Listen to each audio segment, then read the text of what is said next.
Hi, I'm Jessie Ammett, your host of Valley News Now, giving you an update on what's going on in the newsroom. This afternoon on June 15th, well, you've seen the bright, hazy orange sunsets. You've heard about the out-of-control Canadian wildfires and air quality conditions in New York. But what about right here in North Dakota? Canadian wildfires and the air quality conditions have caused the North Dakota Department of Environmental Quality to urge people, especially those with respiratory conditions, to consider limiting prolonged outdoor activities while smoky conditions remain across north central and eastern North Dakota on Wednesday, which is basically to say stay inside if you can. Not what we want to hear after spending most of March and April inside because of all the snowstorms.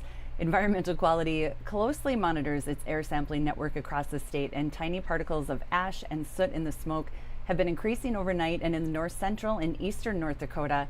Experts say higher ground level impacts seem to be concentrated in those portions of the state. The Minnesota Pollution Control Agency has issued an air quality alert for northern Minnesota due to the wildfire smoke. It's in effect until 6 a.m. tomorrow. And the affected areas, you can see all the details at valleynewslive.com or on our VNL weather app. Again, those tiny particles in the air can irritate your respiratory system, especially if you suffer from COPD or other conditions such as asthma and allergies. People with those respiratory conditions, the elderly and young children, should avoid being outdoors for too long. And if the smoke is affecting your breathing, you need to get immediate help from a medical provider. You can also set your air conditioning units and car vents to recirculate to prevent outside air from moving inside. Not what we want to hear in the summer months by any means. Any health-related smoke questions can be directed to the Health and Human Services Operating Center. You can call 701-328-0707 or you can visit fire.airnow.gov.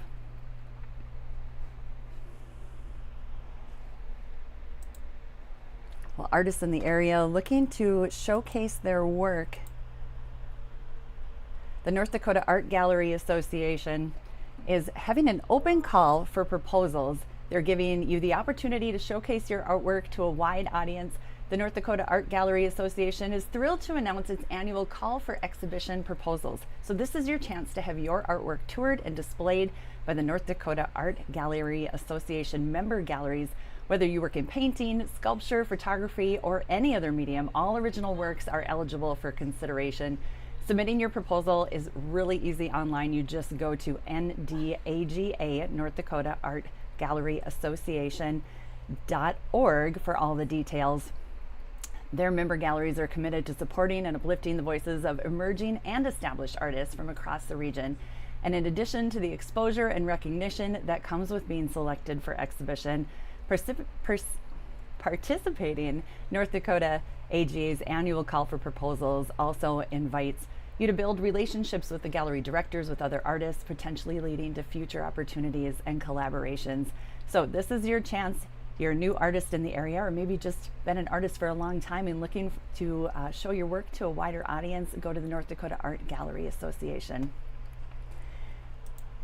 And tomorrow is a fun day. June 15th, 9 to 1, Lady Boss is partnering with Lotus Creative to host Creative Marketing Workshop.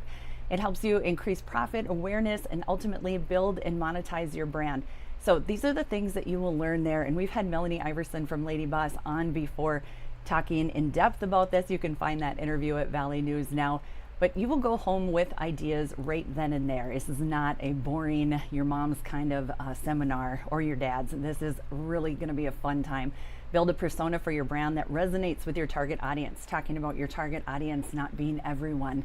You'll do much better to figure out what that target audience is, and marketing your goods online to reach a wider customer base, the best practices for your website to make it stand out from the competition, and creating a social media strategy that effectively engages with your audience. So you want to turn that content into cash flow with practical tips and tricks, and you will go home with that tomorrow. So Lotus Creative, it's a female-run media and marketing agency with decades of combined experience in social media management. Some big name speakers there tomorrow. You can get that info on Facebook, Creative Marketing Workshop for Lady Boss. Well, Grand Forks, in a 5-4 vote, the Grand Forks School Board voted to rescind its policy relating to transgender students. Superintendent Terry Brenner, in conjunction with the legal counsel, recommended that their policy be rescinded, saying now it's against state law.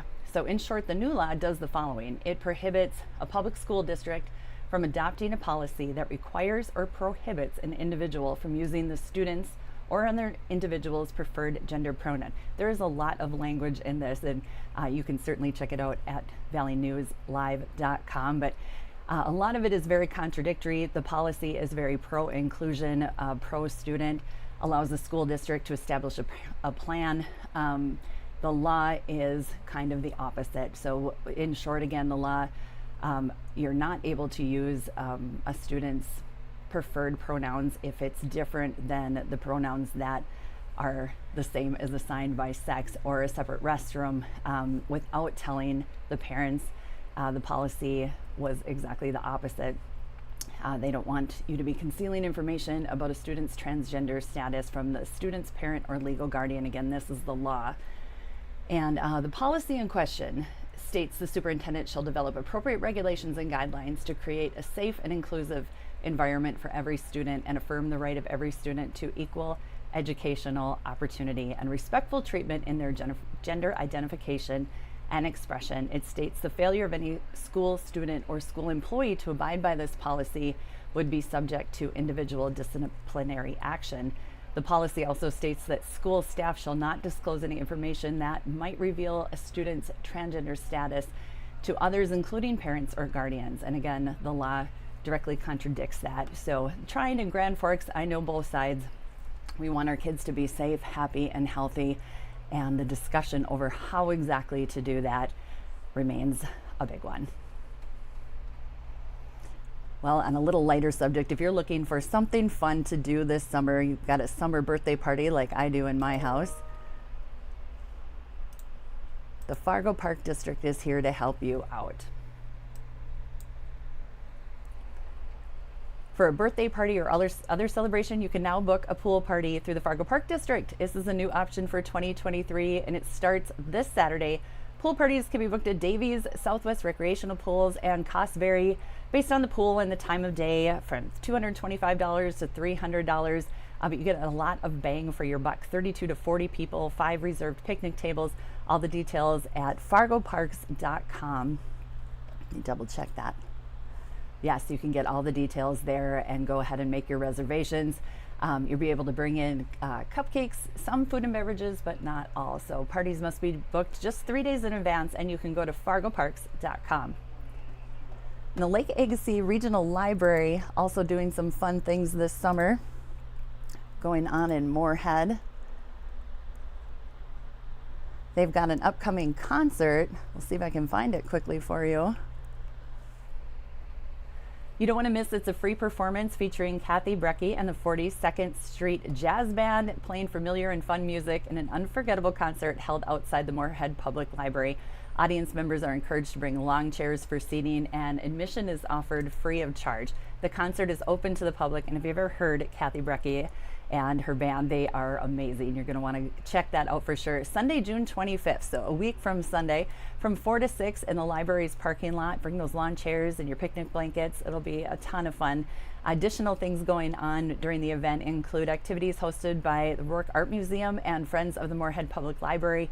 Local food trucks and other vendors will be available. This is a family-friendly event made possible thanks to funding from the Minnesota Arts and Cultural Heritage Fund online. You can look online at larl.org. So many great things going on in the community. I'd love for you to let me know. Mission here to connect everyone in the community to all the great things that are going on, and of course to the other people in the community, to build a strong community and a great way of life that we have here in the Red River Valley. I'm Jessie Ammett, your host of Valley News Now.